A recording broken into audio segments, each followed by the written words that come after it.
Good morning. So, welcome to Fun This Time podcast. Today we have Barbara. How can you introduce yourself and tell us a little bit about your story as an entrepreneur? Well, as an entrepreneur, I've been pretty much dictating my own life, I guess, since I was a young child. Um, there were a lot of pushes and pulls, and determining your own future is probably the most important thing that any one of us do, really embracing life. My name is Barbara Condron, and I have been teaching people for almost 50 years now how to access and to use their dream time for great fulfillment in their everyday life. And so as an entrepreneur, I found that one of the most important things that we do is access the creative part of our mind, the subconscious mind, that actually speaks to us in dreams, nighttime dreams. We're dreamers by nature as human beings, and an entrepreneur has a dreaming spirit. It's almost like the dreams, Nurka, are a way that we reflect upon ourselves, who we are, what our message is to be here. To be an entrepreneur means to access a spiritual component within ourselves and other people that many people, they may revere and respect, but they're not driven by that. Entrepreneurs are driven by what they see. They're driven by the needs that they see in other people, the things that they think will help make all of our lives better. Because it takes a great deal of energy and a desire for impact and influence and inspiration for people to have that entrepreneurial spirit. I wrote a book years ago called Kundalini Rising. I've written several books in my life, and I was a teacher and all kinds of things for like 45 years, and a dream expert because I've done research globally on dreaming. And all of this comes into what I'm doing now, and I'm creating this whole new expression of me because that's like a different life that I had. I don't know if you know about Dr. Linus Pauling, but he was an amazing man because he's the only man or the only person so far who has been awarded with 2 Nobel Prizes in different categories. Linus Pauling, early in I think it was the 50s, 40s, 50s, he was researching in chemistry about how chemistry really works, what causes us to be able to bond and the body to exist, that kind of thing. He won a chemistry prize for that. Because of what he learned there, he began to wake up about what we were doing to ourselves with nuclear testing. Not nuclear war, but nuclear testing, because this was in the middle of the last century, right? And we were just starting to do that after World War II and all that kind of thing was going on. And so he, being a scientist, a chemist, came in and started looking at, we need to wake up about this. We need to wake up about what we're doing with ourselves. It's kind of like, now I think about it in terms of this technology, what we're doing with ourselves with 5G and that kind of thing. We need to be awake about this. Not that we need to stop. And it's not an alarming thing. We just need to be responsible for what we're doing, right? So he went into a peace activist time where he tried to rally other scientists to wake people up about that. For that, he won the Nobel Peace Prize. And then his last third of his life was all about diving into vitamin C and the potency and the power of vitamin C and its necessity for our health. And so that was the way he spent his last life. So when I look at my life, because I know about Linus Pauling, I wrote a play called The Invitation that he's a character in. So that's part of that background. And The Invitation is all about peace, actually, and about 8 Nobel Peace Laureates that come together. To be an entrepreneur means to realize that you're going to live many lives within one. And, isn't this really true of everybody? Don't we all do that? Don't we all have different roles that we play? We're maybe a spouse, a parent. We're definitely a child of someone. We have our roles that we play in business, in interacting with other people. We're a neighbor. There's so many different kinds of roles that we play. We're writers, we're artists, we're all kinds of different people. We're multidimensional.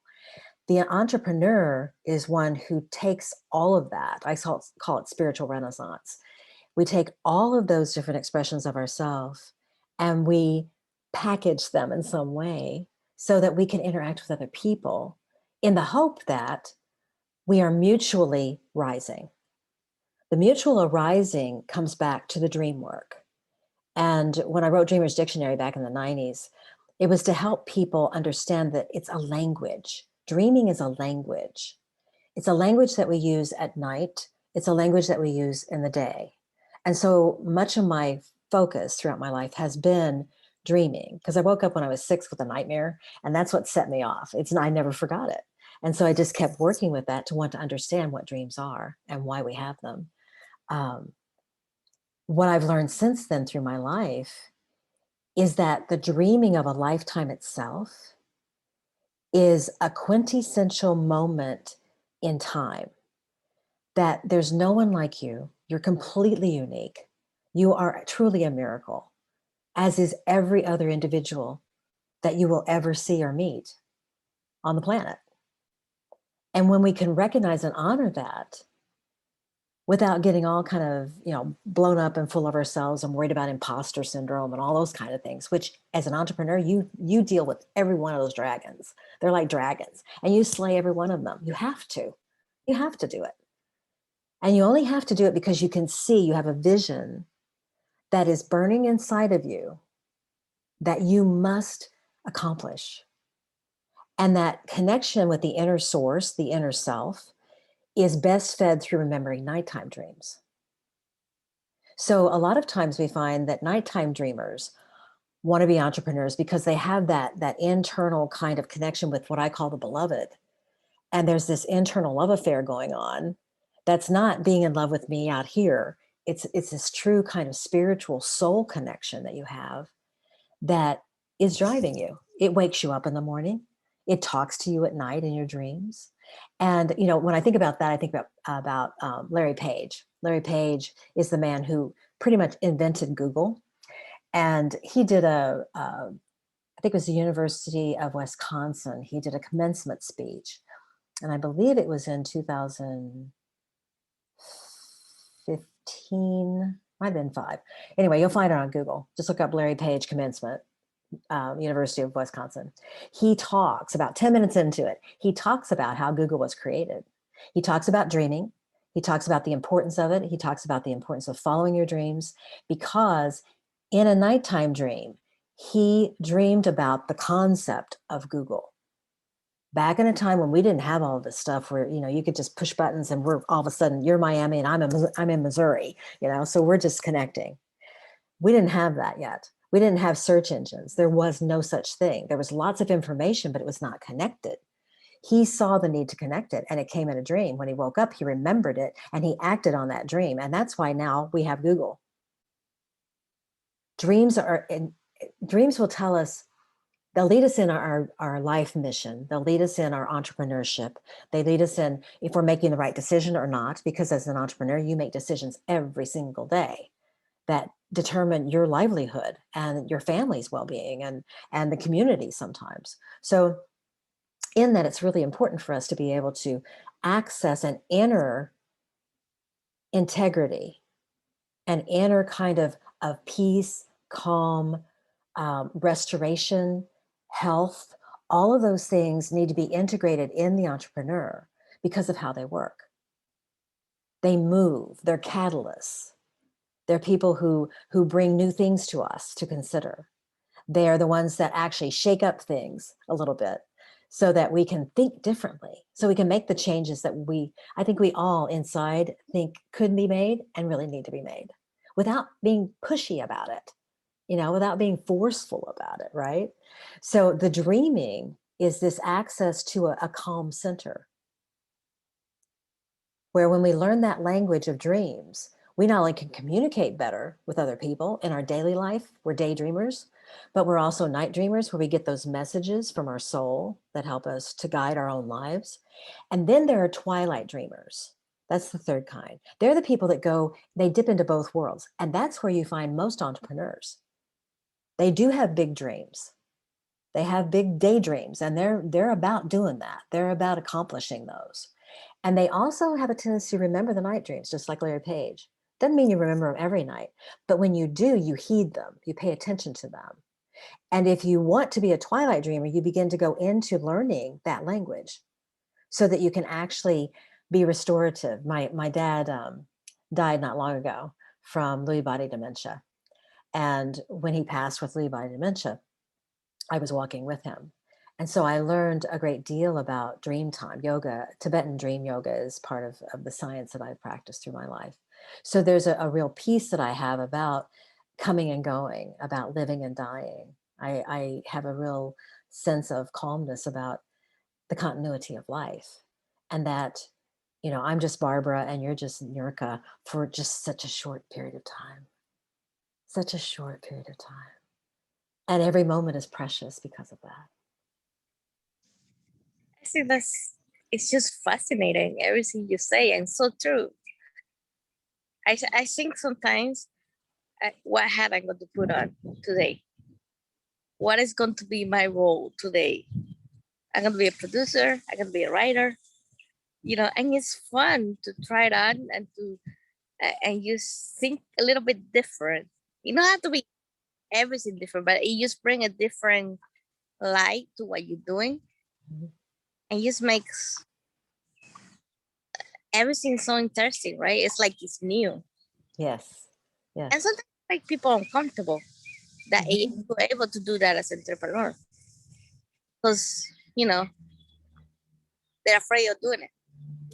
Yeah, it is. It's because of the fear. Fear has different acronyms, different words that it represents. And the one that I like the most is face everything and rise. FEAR, face everything and rise. That's my favorite one. And that's what the entrepreneur does.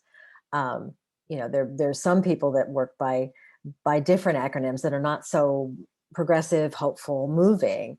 And sometimes we stumble in those ways too. It's like, I know that there is a really deep admiration that you just touched on, that most people have for people who are entrepreneurs, because we do have the guts. Literally, we have the guts, the instincts. We have the hara energy, that lower dantian in martial arts, that energy that percolates down in the womb for a woman. That's the womb of creation. So we have that, we're connected with that energy. And we also rise it. We have the heart, to connect with other people, to want to serve people. Entrepreneurs have a heart of service. And sometimes, yes, they can seem like salesmen and kind of sleazy and all that, but that's when they just kind of deviate from their soul connection. And sometimes that can happen because of fear. It's a learning experience. And people, it's really important that we develop love and compassion in order to have community. And the first love and compassion is always toward yourself. And people don't know that. They talk about self-care nowadays. And it's important to understand the dynamics of self-care. And you can do that by really understanding how you tend to think. And thinking is dreaming.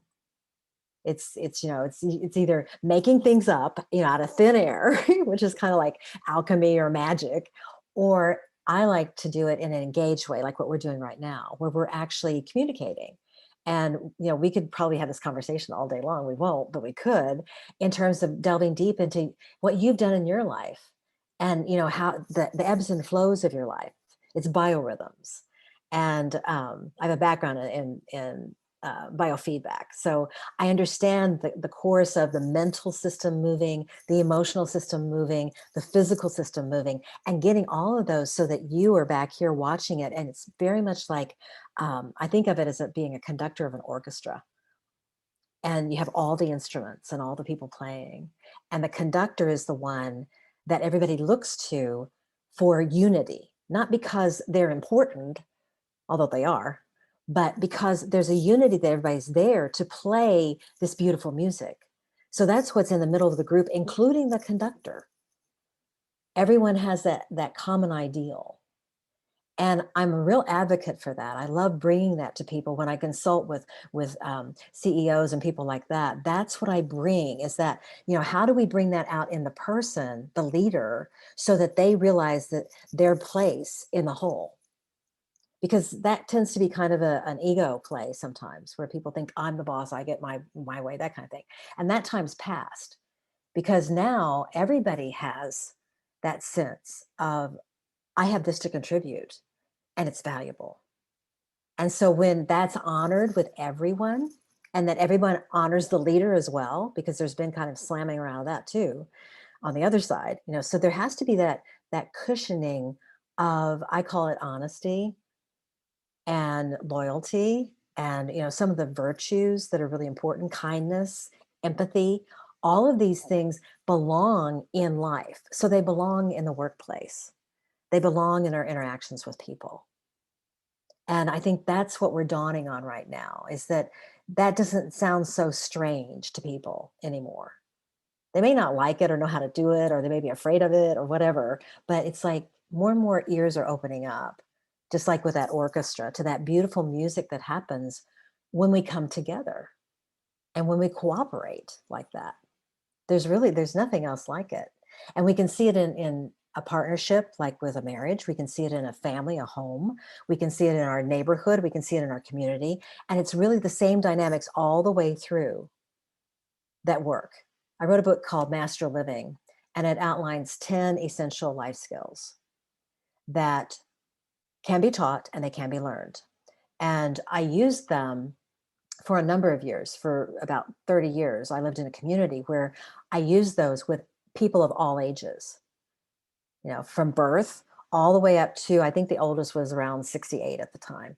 And so we were using basic skills, the components of concentration, the components of meditation, the components of visualization. Those all added together create what we call reasoning. And from reasoning is born intuition. So it becomes this unfolding of the human being, literally in a 10x potential. I didn't think about the 10x so much when I was writing the book, but I did think about powers of 10 in a scientific sense, and how each one of us are the beginning of everything and also the ending of everything. And there's that real strong sense of that in the entrepreneur. The more that we make that conscious, the more successful we are. Because we realize that we're always beginning something, the newness that you were talking about, and we're also culminating something else, because you have to make space. You have to clear space for the newness. I think that's so true, right? I'm a starter. I love to start new things. It does give me that rush. Um, I love I live on the possibilities sometimes, right? I like the potential and imagining and just dreaming about what it can be. And it might end up the final product. Sometimes it get close, or it might grow from that little idea that you had at the beginning. So having fun with it, what you make it, possible, make it a reality. It's fun. The ending, not so much, because it's I don't like, sometimes you get impatient because you're ready to move on. You want to start something new. You want to start that process again, or starting something new. And it might be just writing a book, or starting a new project, or but that continual newness, that new ideas, I think is so exciting. I think that's one of the things I love about entrepreneurship is all the possibilities. And sometimes people are afraid and they let fear stop them, and they might be stuck. Right, they're stuck. Yeah. They're living half a life because they're not giving themselves permission to try that idea that's in the mind. What do Yeah, you think? absolutely. That reminds me of one of those other acronyms on the downside of fear, which is false evidence appearing real. And, when we don't live the life that we came here to live, we're just meeting up with dragons and our own opponents inside of us, because we have the faculty to not tell the truth. We have the faculty to lie. And every time we fall prey to that, when we're sleeping about that, we suffer. That's really the cause of suffering, I think, more than anything else, is deceit. And when we are honest with ourselves, which is not always easy, it's difficult because it's not always pretty and it's not always pleasant. Sometimes it's painful.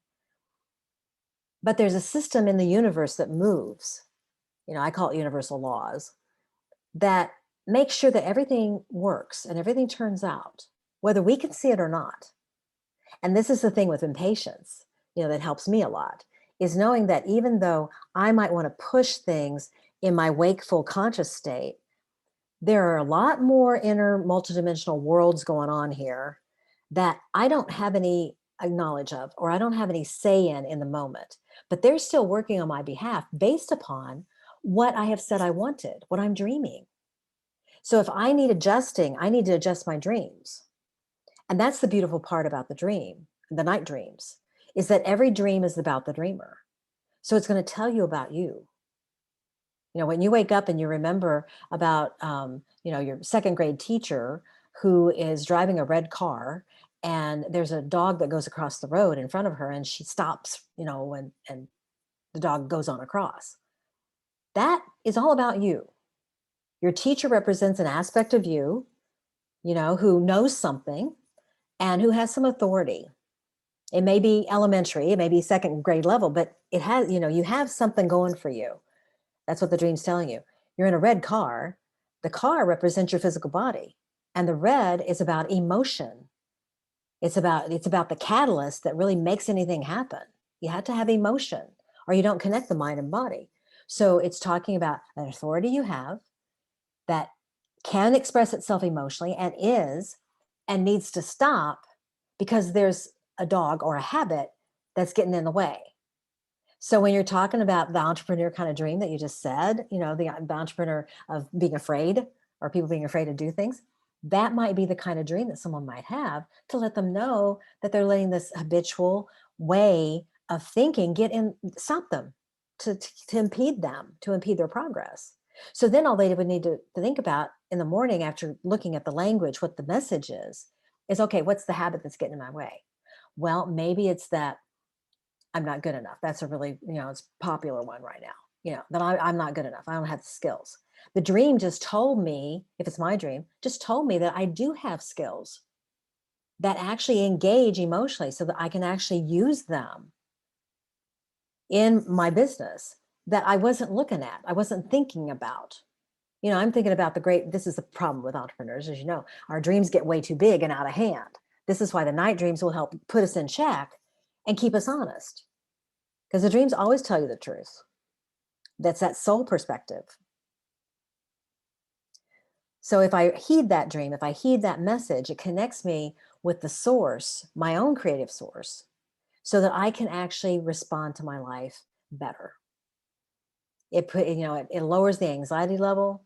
It gives me this internal best friend. I often talk about dream work that way, that your inner self, your subconscious mind is your best friend. You need to get to know it.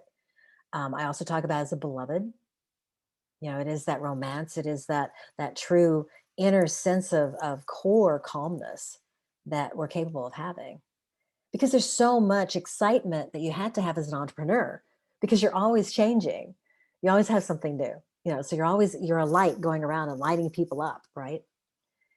And it's so important in that to have this sustaining calmness that meditation definitely does help cultivate, that you can access anytime, anywhere.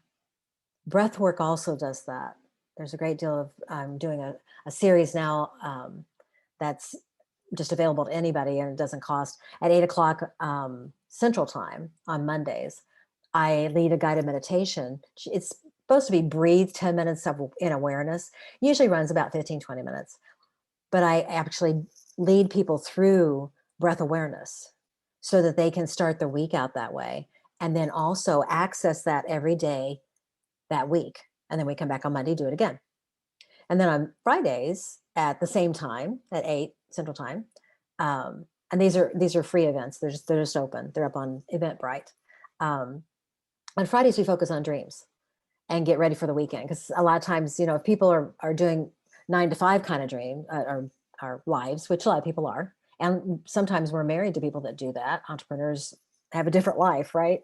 But if you do the 9 to 5 during the week, then the weekends are different. You play like we play most of the time, right? Where you wake up when you the soul tells you to wake up and that kind of thing. So people tend to remember dreams on the weekend very easily. And so that's a really good way to reboot for you, to understand, to grab some dreams, get into really harnessing and understanding what they mean and applying them to your life. Then you have what I call the dream consciousness circuit, where you're connecting your daydreams to your night dreams. There's at masterliving.org, which is a website that I attend.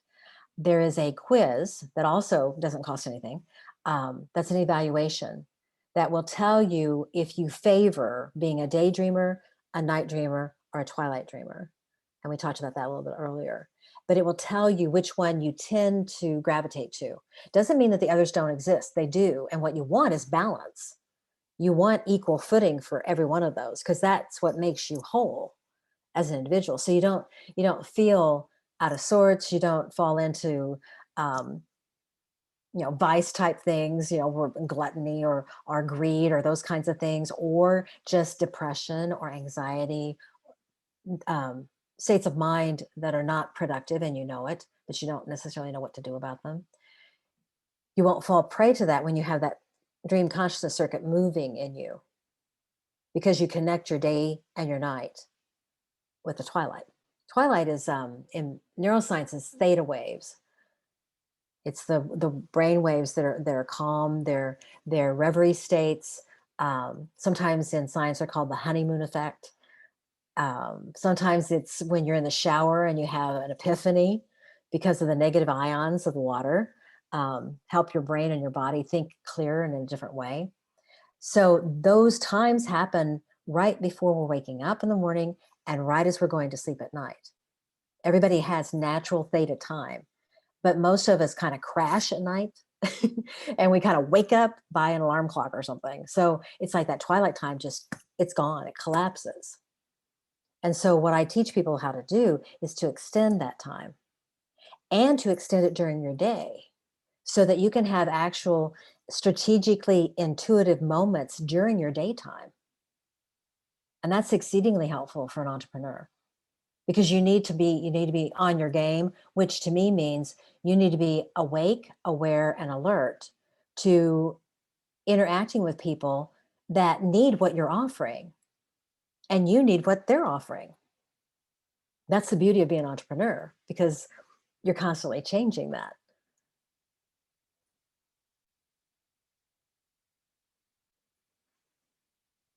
You're muted. Yeah, thank you. I believe so. I think it's something freeing about being an entrepreneur, right?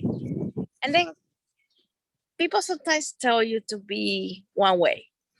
Even an entrepreneur has to be one way only. And you don't have to fit a mold. No.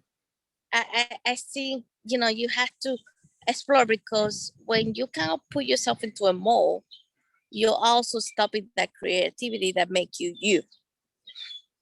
So, it's okay to be quirky. It's okay to, as long as you got a one long goal and a short goal, and might have a little bit of freedom along the way. I think it's important. Sometimes people forget that. And Or they just don't know. They don't even know. They don't even know that's possible, Nirka. That's what I found. I've taught people of all ages for years. And in teaching them, I've realized that we are also so much alike. We're much more alike than we are different. And yet we are different in the content of our thinking. And so what we're facing as entrepreneurs when we have other people in our lives that are kind of critical of us sometimes. And this often happens in families, where we're trying to break the mold, as you say, we're trying to get out of what has always been and do something different. And what I've always seen with that is that the people who are willing to do that, who are brave enough to do it and actually get it done, are the most generous and philanthropic people that I've ever met. And so when it's the hero's journey, Joseph Campbell talks about that in The Power of Myth. When we go on this journey away from the home, we always come back with what's called a boon. And the boon can be, financial prosperity. There are lots of stories about that, I was listening to Dean Grazioli the other day, and he was talking about his relationship with his mom and how that all came down. And it's very much that, because he's always been an entrepreneur. The man's been in how many different businesses through his life? It's amazing. And now he's all invested in self-education. I love that with Tony Robbins. It's like, yes, that's what I invested my life in. A little bit different. It wasn't in the business world. It was in mindfulness development, mindset, master living, that kind of thing, taking the spiritual things and making them practical. But it's a wonderful thing when you're willing to have the courage when you're young to go out. And it's even better when the family is scared to death for you because they love you, right? They're scared to death, but they say, go, you have our blessing. What a power that is. I just have to speak to that, because the influence that parents have upon their children to support who they are, who they want to be, who they want to become, to have faith in that, there is nothing that replaces that. Nothing. I mean, I had the support, I had the love of my parents, but they didn't understand what I was doing at all. And that was a real hardship. And that's very lucky. That's because I think it's a lot of people struggle with change, and especially when they're different generations, and and they put obstacles in your way, and they put no's. How many no's you Yeah. get in your life, Right. and keep saying no to everything, and oh my God, don't break them all. But in that case, what would you recommend? Because you have to follow your dreams. Yes, you do. You do. You just have to have great love. I always stayed in contact with my parents. I always saw them at least once a year. And I learned how to be silent and when to be silent. I learned not to fight them. I learned to have compassion. I learned to be loving in ways that I didn't know I was capable of. And that's really the blessing in it, that even though you don't receive what you think you need or want, it makes you stronger, because then you have to supply it yourself.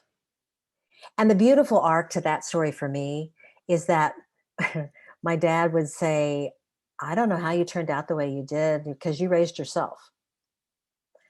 And that's true in many ways. In regards to him, I did raise myself. So that was one thing that he realized from it. And another thing was when it came to the end of his life, the last few years of his life, I was there for him. And it was because of all the work I had done through my life that I was able to give him the care, the love, the guidance in moving from this life into the next life, because of my dream work, because of the Tibetan dream yoga that in his Christian thinking was in some way not right. And he was very afraid of that. He was very superstitious in his religion. And so he didn't understand that all of the religious practices are very similar. Prayer is prayer. It's important that you learn it, not the dogma of it, but that you learn how to pray and how to meditate, how to be inward, how to go there without any kind of fear. That's what's important. And he didn't really know that until the very end, when he could open his mind enough to realize that, wow. I remember we were sitting in his living room one day, and he said, well, Barb, I guess it was always meant to be that it'd come down to just you and me. Because my mom had passed almost 20 years before, and I was the only child. So we were it. And there was such a calm bonding and complete forgiveness. None of that stuff that ever happened in our life mattered. None of that mattered.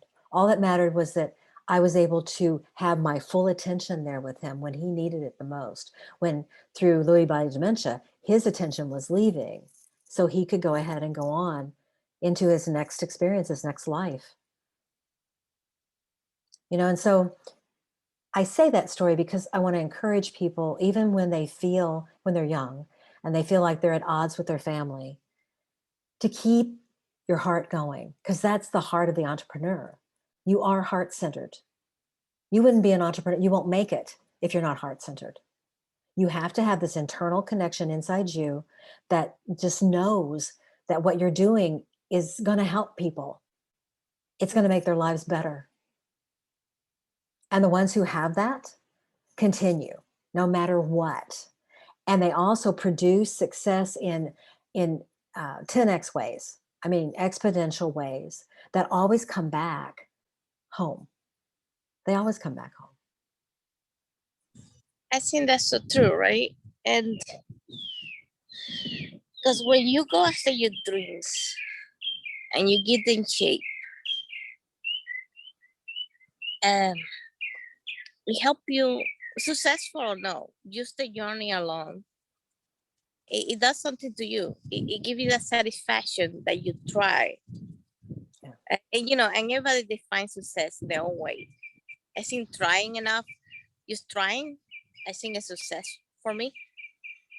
But it helps you be satisfied, be happy with yourself. And now you're happy, that happiness translates and you can give it back to your family. Where you didn't try because you were afraid, you couldn't, whatever reason that got in your way, you're unhappy, you're bitter. And that also reflects in your family. That's right. And you. So that's another reason to go after your dreams. I think that's one of the most important reasons. You want to be centered, you want to be happy.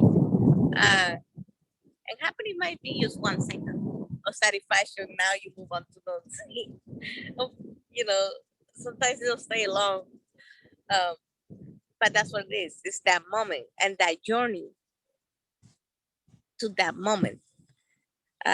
Because if it gets there too quick, then you get bored. That's it. You know, you have to have the up and down in order to be able to get to that point. Oh my God, I did it. I made what I set myself, my mind, my dream, everything I wanted to get done. What's the dream that you've had in your life? I'm curious. What's the dream that you've had in your life that you stuck with and it came to fruition? And what did you learn there? Well, I had so many. I wanted to be a writer. I actually started when I was a child. I was 12. I started writing a novel. It took me forever to finish because I couldn't finish it. Not because I could, but because I didn't want the story to end. Right. So I wrote that and then I published it, just put it away. And then when I was adult, I say, I want to be a published author. You know, so I did. I just actually finished 2 more books this year. Excellent. Ready to publish. I love to travel, and I knew that has to be part of anything I do. So I always look ways, and I travel. I've been all over the world with the military and by myself, and so I always wear it in on everything I do, right? And because it's that extra sauce I need that give me the energy and the fuel to keep going. So I think it make it interesting. But I always, you know, I finish one thing and I move to the next thing. So lots of dreams, lots of things I like to accomplish. And I just go. I stop. I think I see the evolution of the individual and of humanity actually as a spiral. And what comes to mind as I hear you talking is that there is a real openness and desire for experience and to understand the experience, to have the experience, not just to observe and critique, you know, much more than an intellectual, informational base. And I see this happening with the net right now, which is really exciting to me, is that there's so much information, it's a glut. And it's just like, you know, there's too much. We can't handle it all.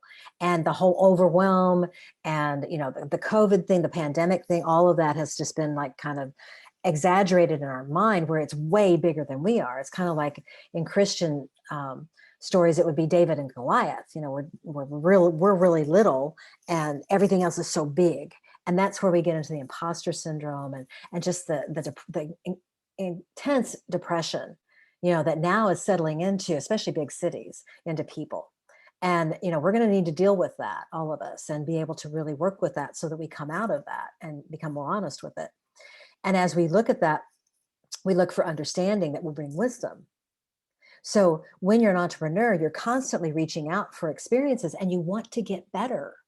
So you look for understanding, you look for a depth in you that's not just superficial. And it's so interesting because you may have run into this too.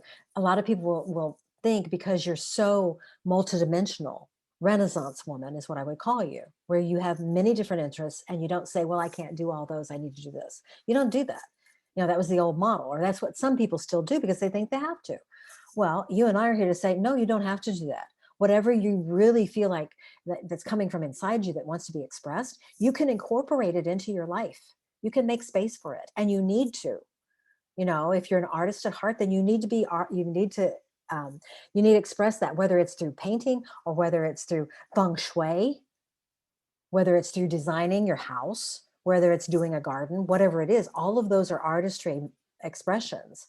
And so as you choose to do them, rather than just say, no, I can't, I never will, you know, or just depressing yourself over and over and over. When you begin to be a fount, you're an inspiration to other people. You know, so you start building a garden in your backyard, and all of a sudden the neighbors want to do that too. You know, so they're coming over and asking your advice, or they're asking your help, you know, and the whole neighborhood becomes a garden. You know, there's a lot going on now about that, where people don't have lawns anymore with weed killers and things like that, that we, you know, we think, well, that's not such a hot idea. You know, so we want to create a garden, you know, that attracts butterflies, may attract bees too, you know, so we have to watch that, you know, but it's like we have to be intelligent. However, it's the change. It's being willing to make the changes and roll, you know, other people would roll with the punches because they're stuck. But if you're fluid, if you're flexible, which is where breath awareness comes in, then you're constantly breathing in and breathing out. And that's life. So when we write, when you breathe spirit into your writing, other people want to read it. If you have no spirit in your writing, it's very cut and dry, like a lot of science writing is and that kind of thing. It's so left brain, you know, that it's just, and nobody wants to read it. It's like, it hurts my head to read that. I will read it, but it hurts my head because it's only working with this part of my brain. So to be whole, to have a little bit of both, is to have that wisdom. And I think wisdom is the reason why we come here. I think we come here to give wisdom. I think we come here to share wisdom so that we can transfigure ourselves, so that we can be the change that we would like to see. You know, instead of going, you need to do this. And this is a lot of the breakdown in families that we were just talking about.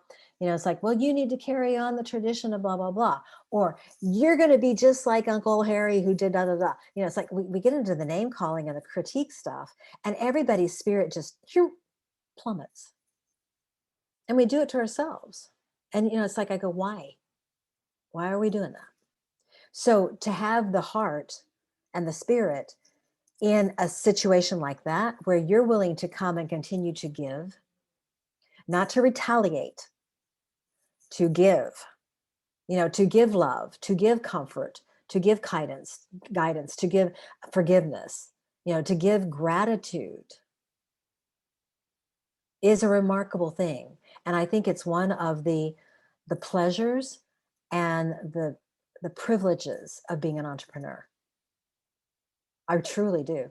Because people who are not do not do any kind of entrepreneurial stuff, what we would call that, people who are pretty much one-dimensional or two-dimensional, they're flat, they're stereotypes.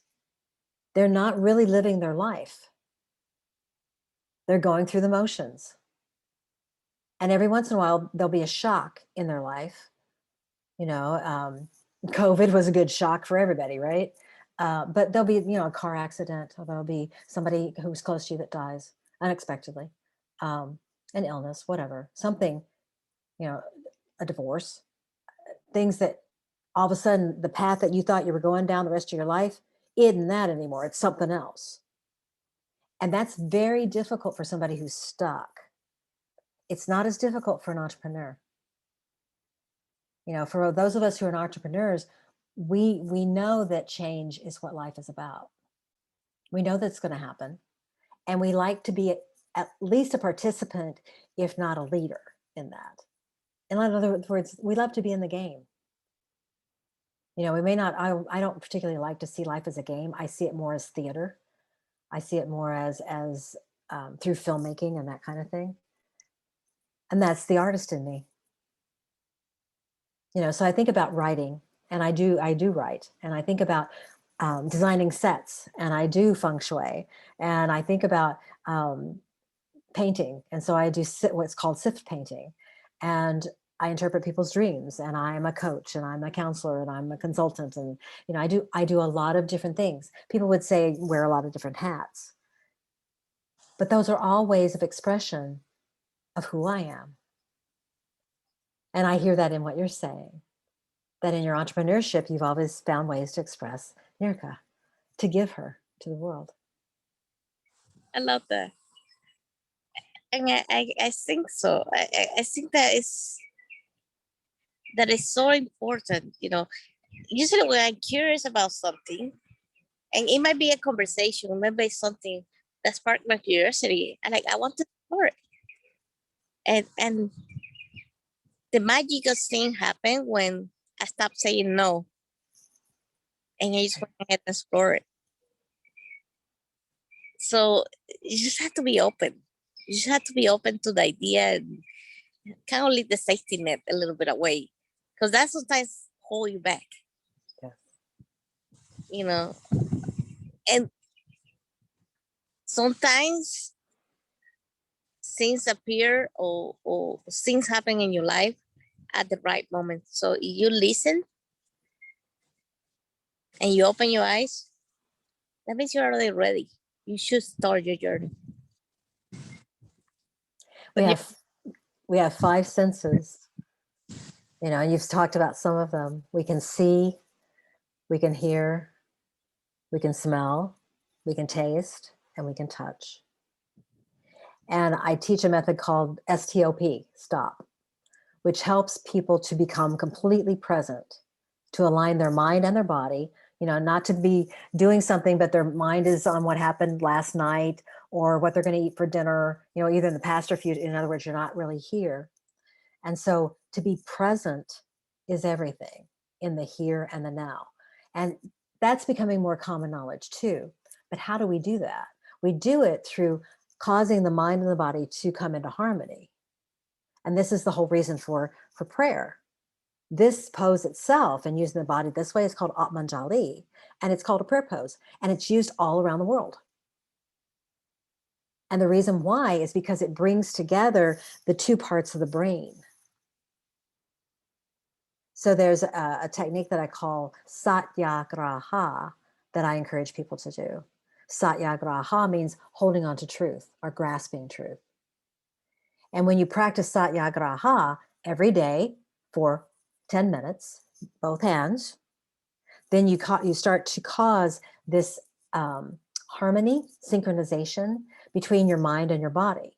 So I was teaching this to a coach not long ago, and he immediately saw how it works because he knows about neuroscience and the brain, all that stuff. So he started practicing it. He told me that he went to speak before a group of people. This was right after COVID started shutting things down, but he still had an engagement that was in person.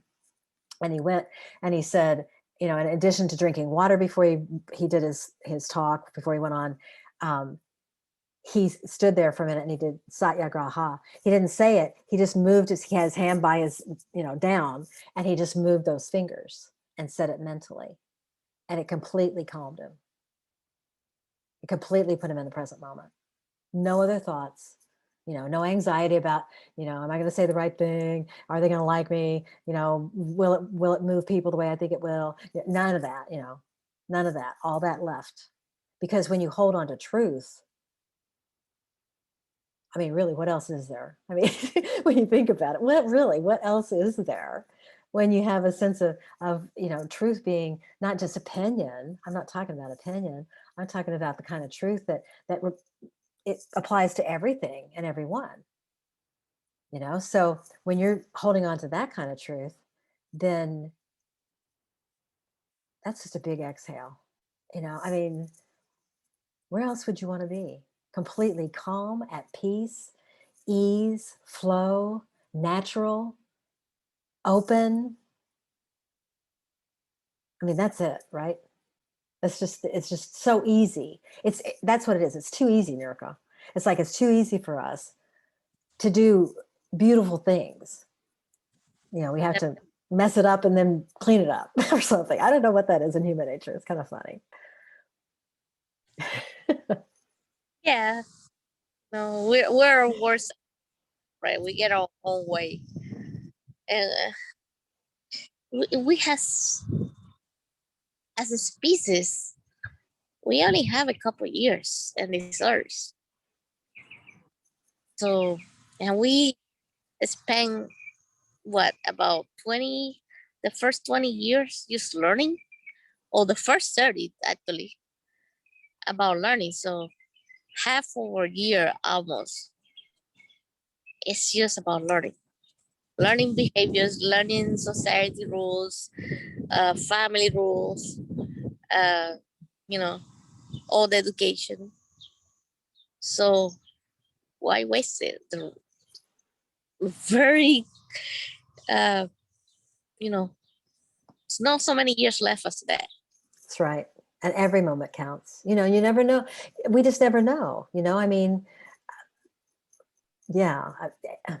I was I had probably the most monumental weekend in my entire life in 2005, and it culminated in me um, falling asleep at the wheel of a car, just like that, waking up, but not being able to navigate very well, and as a result, having a wreck, and that should have killed me.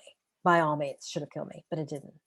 And so, those near-death experiences are obviously very dramatic and um, potentially life-changing. And for me, it was. I knew that life was over. I knew that I was now in a new life. There was no doubt. It was like a closing door and an opening of another one. And those kinds of experiences, I've worked with a lot of people with near-death experiences and people in hospice care. And the passage from this life that we know into the life that we don't know, unless we've curated the dreams. The more that we work with the dreams every day, then we realize that that's really no different than death is. The only difference is that we don't come back to this body. When we die physically, the soul leaves. It's gone. But it goes not to who knows where, it goes to the same places that our dreams inform us about. So if we're paying attention to dreams, we have some kind of inkling of that. It's kind of like we've been to that town before kind of thing. And if we don't, then we are lost. We've separated the spiritual and material so much that there's no connection. And that becomes a problem. So one of the ways that I talk about dreams with people that are starting to help in the ways that you're talking about is that most people spend about a third of their life, at least a fourth, a quarter, sleeping. So in essence, you're sleeping away a good portion of your life. So do you really want to do that? Or do you want to pay attention to what's going on then? Get curious. Where do we go when we sleep? And when we wake up, why is it that we remember who we are? And what is it when it takes us a minute or two to get oriented? I know I used to travel just about a day, every day I would travel and I'd be in a different city when I wake up. And I did that and I always knew where I was when I woke up. And there was one morning when I woke up and it was like it was kind of like a false start. And I remember lying on a couch, because sometimes I'd sleep on a couch in places I would move to. I remember looking around the room and going, where am I? And just consciously, actually in my brain, taking in the physical knowledge of where I was, what day it was, when, what I was doing there, answering all the important 6 questions that every dream answers, actually, and what we're answering in life. And that was it could have been a very frightening experience if I hadn't been studying dreams and doing the work, the mindfulness work. And it was a little bit kind of catch my breath. But in that moment, I let it pass by, and it was like, wow, this is amazing, because this is the doorway into what life is going to be like when Barbara is not there running the show anymore. And it really helped me to make a big move in the ego part and the whole imposter syndrome stuff that gets, connected there. Because I call it, help me get over myself, where it's like, it was just a major kind of quantum leap there, where Barbara was honored for who she is, and that she's not really as important as at that time I thought she was, because I was like in my late 20s. And that was an important learning for me. And we get those learnings in all kinds of ways. It's like, it's what you were saying. We need to pay attention. And I talked about those 10 essential life skills. Undivided attention is the second one. The first one is self-respect. You first got to be able to look at yourself and be willing to change, be willing to grow. And entrepreneurs are. They have to be. Their life depends on it. I think so. And one demographic that's very prepared to be entrepreneurs, the military, right? Because they deal with so much change all the military career, including the military spouses as well, that they have to go to some point, and even the children,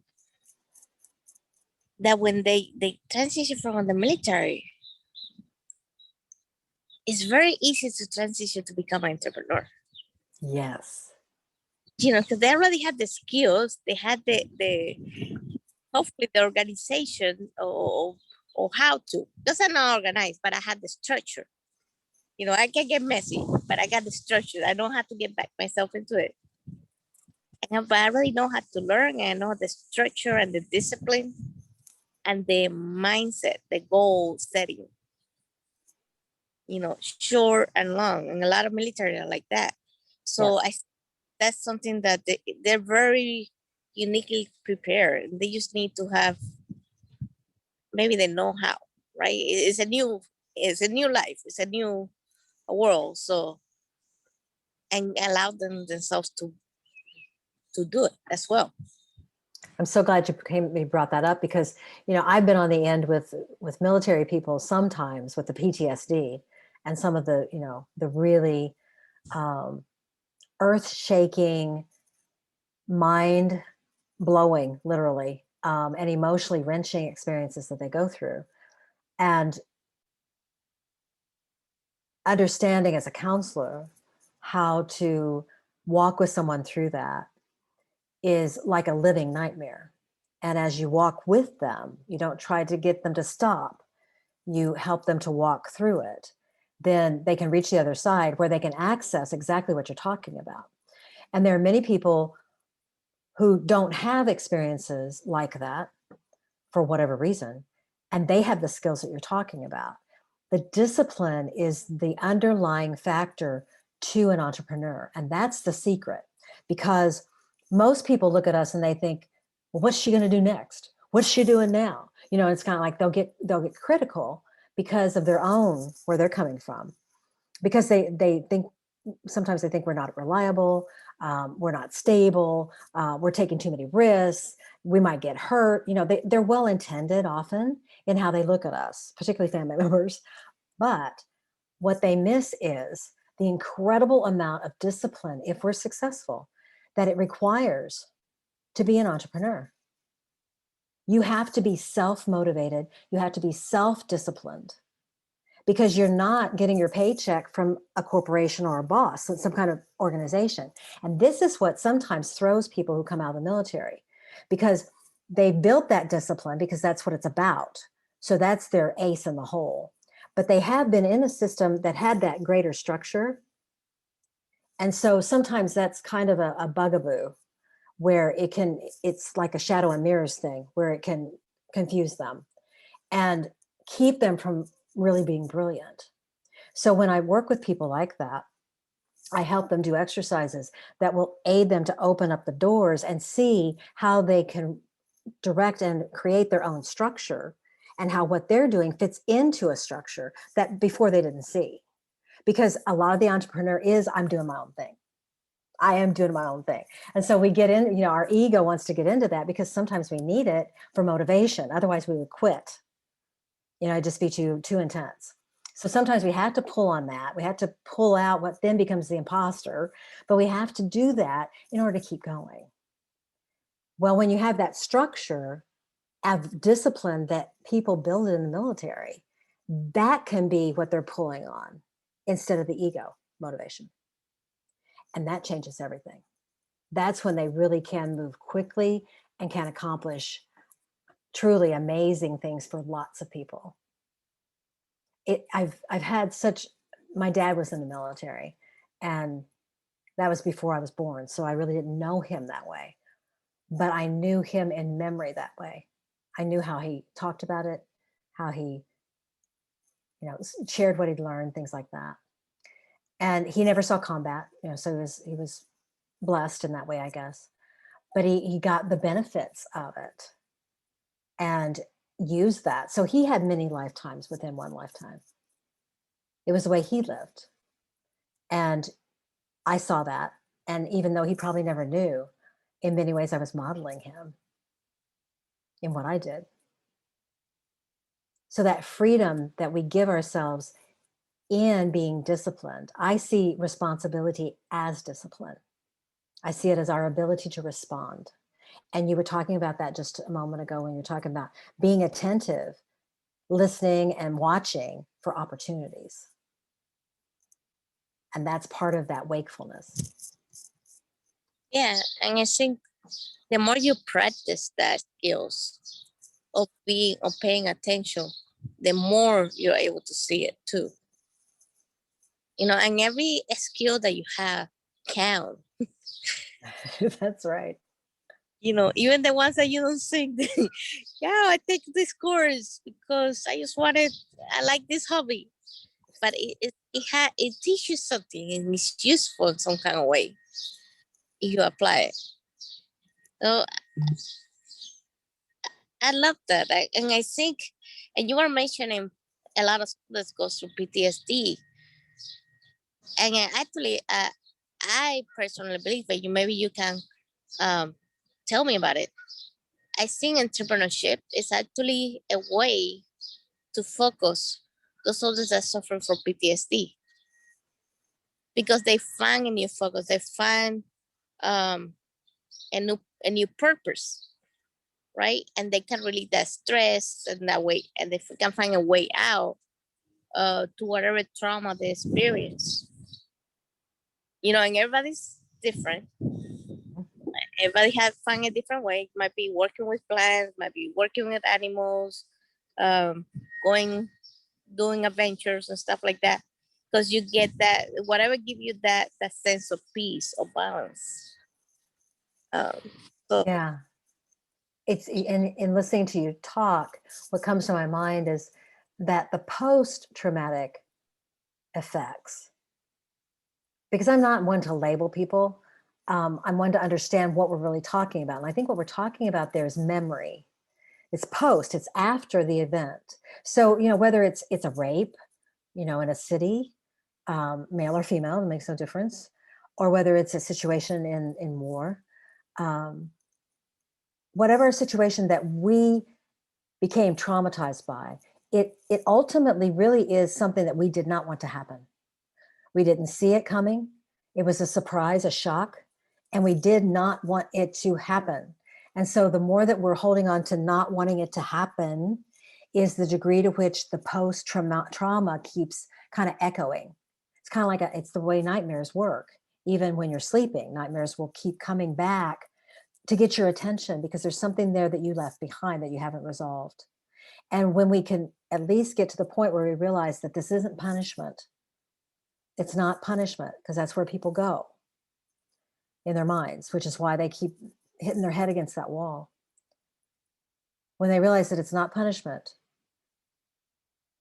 by anybody else or anything else, and that there is something in them that needs love and care. So, as you say, when they bring it into now, everything changes, because now they have control. They can choose. They've given themselves choice back, right? So I'm thinking about the post trauma in listening to you talk, that the post trauma happens when we flee, when we're trying to run away from something that happened. People who get stuck, because you talked about that earlier, people who get stuck are in pre-traumatic conditions. In other words, they're worrying about it before it even happens. It hasn't happened, but you're making it happen in your mind as though it has. And so you're reacting, you're bouncing your head on that wall because you're way ahead of yourself. You're not here and now. So that's an imagination function that would come from the freeze. You know, there's the fight, the flight, and the freeze. The fight is when you are here. And so if it comes up, you fight it, but you're not fighting it. You know, when you can change it from there's an enemy there that I'm fighting to I am fighting inside for who I really am. Then that's, you know, there's a wonderful thing with our mythology. Our mythologies always, stories are always helping us. And Athena was the goddess of war, but she was also the patron of peace. Athens is named for her. That's where Athens, Greece gets its name, is from the goddess Athena. So when I think about becoming whole inside me or inside anyone, and that masculine and feminine qualities, the mother, father, who really are within each one of us, then I think about those coming together. So when I can get to a point of making peace with myself, then I don't have any post-trauma. I don't have any memories that are, you know, dragging me down, keeping me from doing things. And I get a handle, which I'm more inclined toward, the pre-trauma, you know, where I'm imagining boulders in my path that I don't need to be doing that, because I will have them if I put them into motion, right? So being responsible in the present now, right here, only thinking about the structure of what I want when I'm creating and how I can better do that. That's plenty on my plate to keep me busy and happy and excited about life and engaged with other people. And it's a pure existence, I think. It's the presence. A lot of my work right now is with presence and how to teach people how to be present. You know, not just how to be present, but that they are the presence. And that in itself can heal. That's fascinating. I think I can talk to you all day. It's fascinating. Every single thing that you touch on, and I'm sure our listeners are going to be. They just want to know more about you. They have to. Where can they find you? Where they can find your books? Where they can find your quizzes and get in touch with you? They can find me at on the web at masterliving.org, O-R-G. It's not a company. They'll find what I'm doing right now, ways to connect, that kind of thing there. They can find me on Facebook and on Instagram. Eventually I'll be on Twitter probably, but not right now.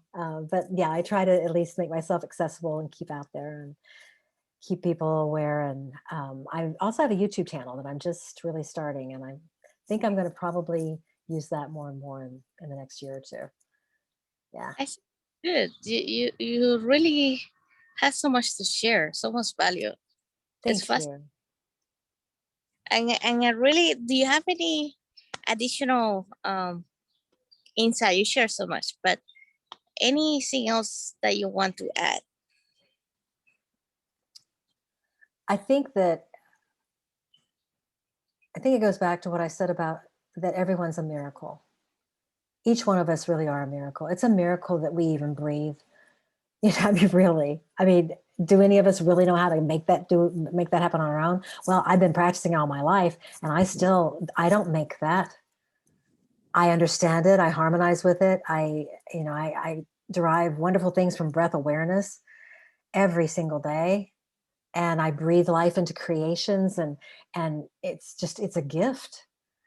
And each one of us are a gift of life. It flows through us, and so we're stewards of that. And the more that we realize we're stewards of life, and what we think and what we speak and what we do is life-giving, promoting, that we know how to say yes to life, I think that's why we're here. And I think that as we engage each other that way, we bring out the best in each other. So to hold that kind of spiritual light that comes through mentally, emotionally, physically, I really think that's what life's for. And I really don't think it gets any better than that. And every moment is an opportunity for that. Every day you wake up is a moment for you to shine in a way that only you can. And we need everybody shining. I love that. Yes, I think it's about time. I think we need to have another Renaissance era of entrepreneurship and artists. I think now is the time. So I'm looking forward to that, because if everybody just created one thing, how much can we get better at everything that we do, the problems that we have? Because we have problems, we need solutions. That's right. Yeah. And that's what master living is. It's all of that. It's mastering yourself. Yourself is the only thing to master. And when you master that, then the living is natural. It's natural. Well, I want to thank you again. You're welcome. Thank you so much. It's been wonderful.